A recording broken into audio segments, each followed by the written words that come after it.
Assalamualaikum warahmatullahi wabarakatuh. Kami dari kelompok 2, saya Kneri Tama Ramadan dengan rekan saya Muhammad Sahlan Ramadan akan mempresentasikan untuk mata kuliah analisis jejaring sosial dengan topik analisa struktur dan konektivitas pada dataset Bitcoin OTC. Ya, selanjutnya. Di sini kami memiliki latar belakang di mana analisis jaringan sosial memungkinkan kita untuk memahami hubungan dan pengaruh antar individu atau kelompok dalam jaringan tersebut, untuk mengidentifikasi peran-peran sentral dan mendeteksi pola interaksinya.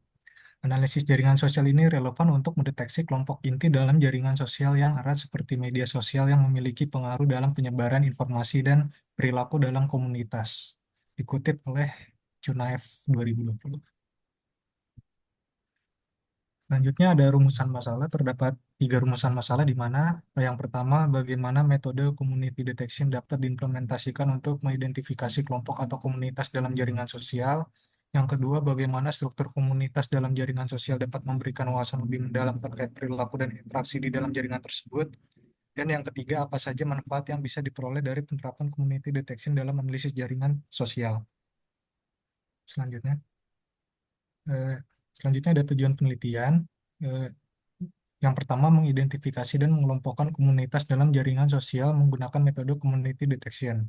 Yang kedua, menganalisis struktur komunitas yang terbentuk untuk mendapatkan wawasan tentang pola hubungan, interaksi, dan pengaruh antar node dalam jaringan sosial.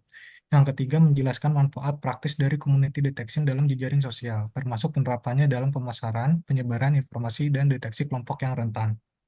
Selanjutnya, di sini ada pengumpulan data di mana dataset yang digunakan adalah Bitcoin OTC Trustwave Sign Network yang memuat jaringan orang-orang yang saling percaya yang melakukan perdagangan Bitcoin pada platform yang disebut Bitcoin OTC, bersumber dari SNAP Stanford University.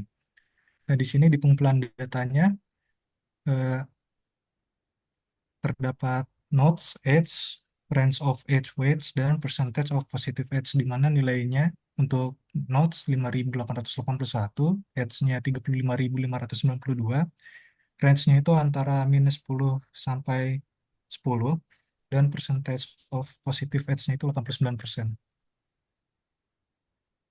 Nah, di sini ada grafik pembentukan grafnya untuk layout Ivanhoe di sebelah kiri dan layout Force Atlas 2 untuk di sebelah kanan.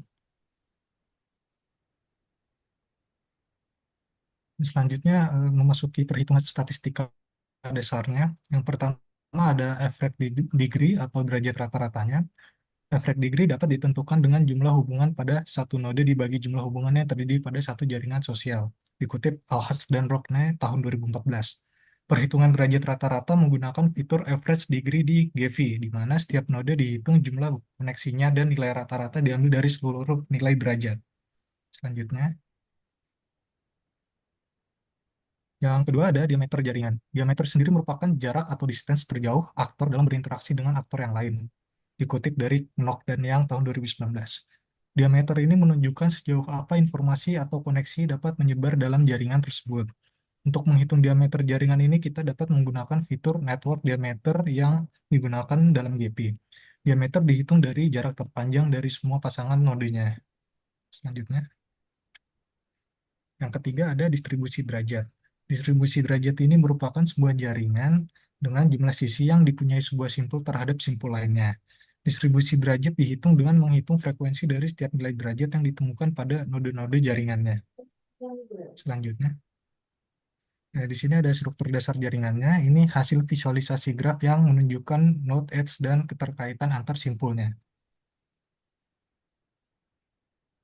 Lalu untuk hasil average degree-nya memiliki nilai derajat rata-rata sebesar 6.052 yang menuntut 6,052 yang menunjukkan rata-rata setiap node dalam jaringan memiliki sekitar 6 edge atau koneksi dengan node lain. Dengan hasil nilai yang cukup tinggi, hal ini dapat mengindikasikan bahwa jaringan cukup padat yang dapat mempengaruhi informasi atau hubungan yang tersebar antara node tersebut. Selanjutnya, untuk hasil diameter networknya itu dihitung menggunakan fitur yang ada di GP dengan cara memperoleh hasil dengan diameter jarak terpanjangnya 11, radius atau jarak terpendeknya 0, dan average path length-nya rata-rata panjang lintasannya adalah 3,718. Dengan hasil diameter dan rata-rata panjang lintasan yang rendah ini menunjukkan bahwa struktur jaringan ini merupakan small world. Hal ini memungkinkan jaringan mentransfer informasi dengan cepat dari node ke node.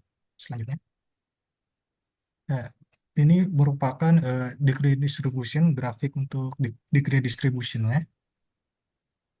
Selanjutnya, ya, untuk melihat dari grafik hasil distribusi derajat di samping menunjukkan karakteristik jaringan skala bebas, di mana jaringan skala bebas sebagian besar nodenya memiliki sedikit koneksi, sementara beberapa node memiliki banyak koneksi sebagai hub. Pola ini dapat dilihat dari adanya distribusi derajat yang lebih miring ke kiri. Hub ini berperan penting dalam penyebaran informasi atau menjaga konektivitas dalam jaringan. Dalam konteks jaringan sosial, hal ini mempresentasikan entitas dengan pengaruh yang besar menghubungkan berbagai komunitas. Selanjutnya, selanjutnya akan disampaikan oleh rekan saya. Oke, selanjutnya saya akan menjelaskan deteksi komunitas. Deteksi komunitas merupakan metode untuk mengidentifikasi komunitas dalam data jaringan yang besar. Deteksi komunitas bertujuan untuk menemukan kelompok atau klaster sebagai subgraph di dalam jaringan. Ada berbagai metode yang dapat digunakan untuk mendeteksi komunitas dalam jaringan, salah satunya menggunakan penerapan algoritma machine learning. Metode yang pertama itu metode Levine, di mana metode Levine termasuk ke dalam implementasi komunitas yang terbukti efisien dan efektif dalam mendeteksi komunitas di jaringan graf yang kompleks. Metode ini bekerja dengan mengoptimalkan dan memaksimalkan suatu metrik yang disebut modularitas. Modularitas mengukur tingkat densitas sisi dalam terhadap sisi luar komunitas. Berikut rumus matematika untuk perhitungannya. Kemudian, algoritma Levine ini memiliki dua fase berulang, yaitu pengoptimalan modularitas dan agregasi komunitas. Fase pertama, setiap simpul dalam graf bertindak sebagai komunitas tersendiri. Langkah selanjutnya, algoritma secara iteratif memindahkan simpul-simpul tersebut ke dalam komunitas yang lain untuk memaksimalkan modularitas jaringan secara keseluruhan. Perubahan modularitas QM ketika simpul I dipindahkan ke komunitas C dapat dihitung dengan formula matematis sebagai berikut.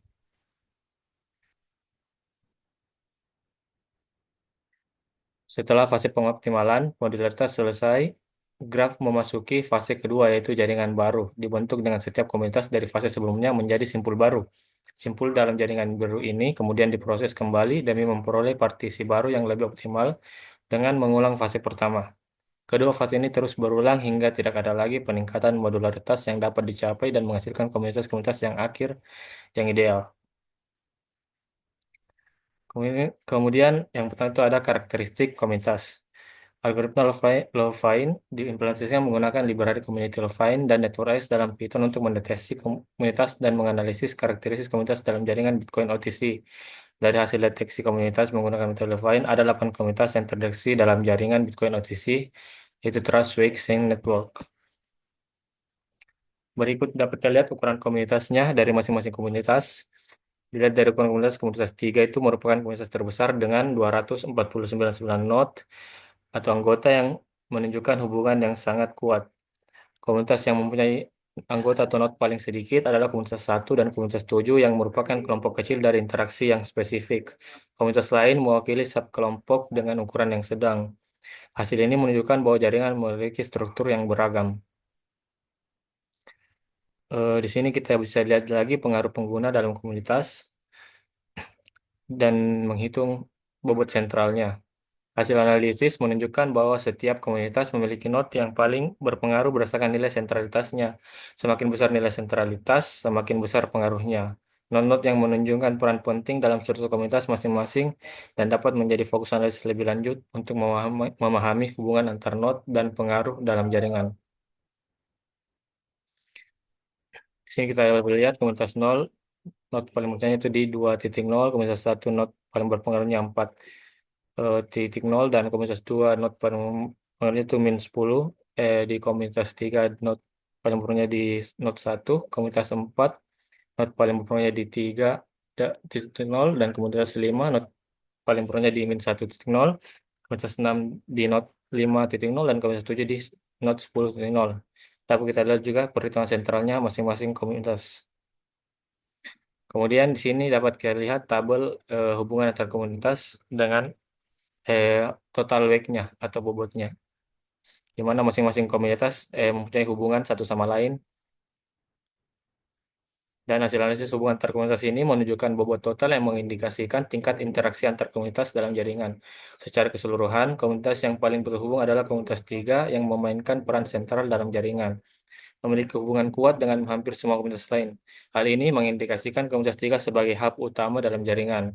Sementara komunitas kecil dengan hubungan lemah cenderung menjadi periferal. Analisis ini memberikan wawasan tentang struktur hubungan jaringan dan bagaimana komunitas berinteraksi satu sama lain.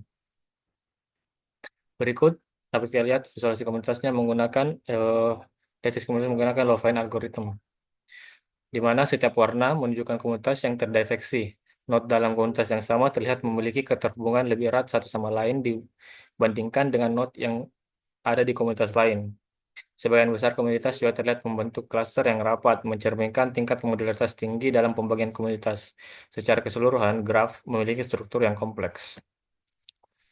Kemudian ini penerapan metode label propagation untuk membandingkan dengan metode Levine yang kami terapkan, di mana pada label propagation ini hanya mendeteksi dua komunitas dalam dalam apa? Dalam dataset Bitcoin Literacy itu, di mana komunitas satu dengan 5447 node dan komunitas dua di 4271 nodes. Di mana komunitas yang terdeteksi menggunakan label propagation adalah dua komunitas. Terus ini visualisasinya menggunakan metode label propagation, sama penjelasannya tadi dengan eh, apa dengan Levine algorithm, cuma di sini tidak hanya terdapat dua warna not karena label propagation hanya mendeteksi dua jenis komunitas. Kemudian untuk nilai modularitasnya setelah kami hitung, modularitas untuk Levine algorithm itu mendapatkan nilai sebesar 0,37753 dan modularitas untuk label propagation sebesar 0,0648. Dilihat dari hasil nilai modularitas menunjukkan Levine algorithm lebih baik dalam mendeteksi struktur komunitas dalam graf karena mempunyai nilai modularitas yang lebih tinggi daripada label propagation. Oke, pada kesimpulan ini, penelitian menunjukkan bahwa algoritma Levine lebih unggul dibandingkan label propagation dalam mendeteksi komunitas pada jaringan Bitcoin OTC dengan modularitas yang lebih tinggi yaitu 0,753 dibandingkan untuk label propagation yaitu cuma 0,0648. Analisis ini mengungkapkan keberadaan komunitas-komunitas yang terhubung erat dan adanya peran sentral komunitas tertentu seperti komunitas 3 yang dideteksi oleh Levine algorithm sebagai hub utama yang dituju oleh Levine algorithm. Studi ini menyimpulkan bahwa analisis struktur jaringan sosial dengan metode deteksi komunitas dapat memberikan wawasan penting tentang hubungan dan pengaruh aktor-aktor dalam jaringan kompleks. Hasil dari penelitian ini dapat diterapkan untuk berbagai tujuan praktis, termasuk pengoptimalan strategi pemasaran dan peningkatan keamanan dalam jaringan perdagangan daring. Oke, terima kasih. Kemudian kami akan mendemonstrasikan sedikit Google Colab codingan kami yang mengimplementasikan algoritma deteksi komunitas menggunakan Google Colab. Oke, yang pertama kita import eh, library-library yang dibutuhkan. Kemudian kita upload datasetnya.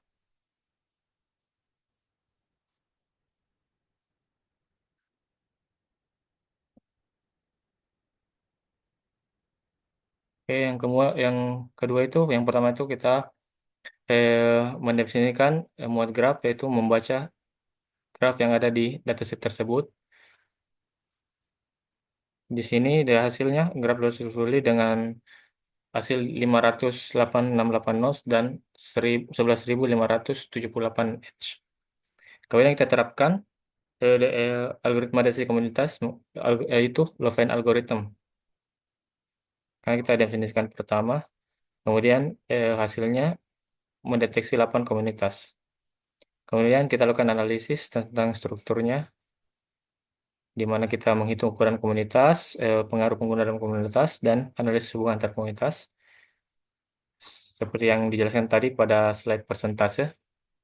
ukuran komunitasnya masing-masing dari komunitas itu, dan komunitas tiga itu yang mempunyai nodes yang paling banyak yang dijadikan sebagai hub sentral dalam komunitas ini. Dan bisa lihat kita juga pengaruh dalam komunitas yang saling berpengaruh antar komunitas, dan kita juga bisa lihat hubungan antar komunitas dengan bobotnya yang sudah dijelaskan tadi pada slide. Kemudian kita visualisasikan komunitas menggunakan Love algorithm. Kemudian kita hitung modularity-nya seperti kita sebutkan tadi, nilai modularity yang didapat untuk Love algorithm itu di 0,3753. Kita menerapkan label propagation sebagai perbandingan untuk algoritma Levine algorithm, di mana kita langsung saja mendefinisikan dan menerapkan deteksi komunitasnya menggunakan label propagation. Di sini ada hasilnya, kita hanya label propagation hanya mendeteksi dua komunitas dalam dataset tersebut, dan masing-masing ukuran komunitasnya dapat dilihat di mana komunitas satu itu 547 nodes dan komunitas dua itu hanya di 421 nodes. Dan kemudian kita coba eh visualisasi komunitasnya dengan propagation, dan kemudian kita hitung modalitasnya. Di mana seperti diketahui tadi, nilai modalitas untuk label propagation itu lebih rendah dari Levine algorithm. Jadi dalam kesimpulan di sini metode Levine algorithm lebih baik dalam mendeteksi komunitas pada dataset SOC Sign Bitcoin.CSV atau perdagangan Bitcoin di platform OTC, Bitcoin OTC. Mungkin sekian yang kami bisa jelaskan dalam presentasi kali ini. Kurang dan lebihnya mohon dimaafkan. Assalamualaikum warahmatullahi wabarakatuh.